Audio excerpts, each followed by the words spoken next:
Si tu pars du principe que tu construis une niche que tu aimes, tu parles de toi. Et c'est pas ça qui compte. Il faut parler des gens. Donc quand on conçoit une niche, on ne conçoit pas une niche qui nous plaît.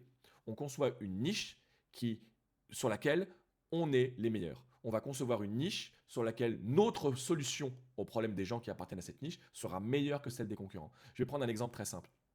Tu dois aimer faire des pizzas, tu tiens un restaurant et tu vends des pizzas. Oui, vendre des pizzas, c'est ton truc, c'est ce que tu aimes faire, c'est ton métier. Ok, tu vends des pizzas.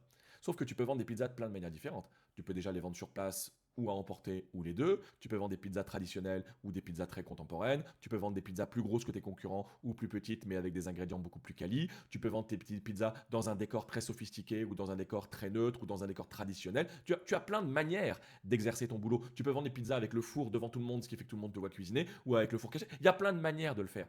Ton choix de la manière d'exécuter ta commercialisation de pizza, c'est pas en fonction de ce que tu préfères faire, c'est en fonction d'une audience que tu vas cibler et qui sera rentable pour ton activité. Ça veut donc dire que si tu es dans un endroit physique, un village par exemple ou une petite ville, où les gens les grosses pizzas, ça leur plaît. Ils ont besoin de générosité, ils veulent de la générosité. Tu vas pas faire des petites pizzas avec des ingrédients chers. Tu vas faire des grandes pizzas généreuses et tu vas communiquer sur les mots qui sont du registre de la générosité. Tu vas dire que chez toi, les pizzas, elles sont plus grandes pour le même prix. Tu vas dire que ce qui compte pour toi, c'est que les gens ils passent un bon moment. C'est ça que tu vas faire. Donc la question du j'aime ou j'aime pas, elle te concerne toi. C'est pas ça qui est intéressant. Ce qui est intéressant, ce sont les émotions que les gens ressentent. Ce qui est intéressant, c'est comment ils vivent la consommation de ton offre. Ce sont les gens qui sont intéressants. C'est pas toi qui est intéressant. Le seul sujet qui intéresse les gens, c'est eux-mêmes.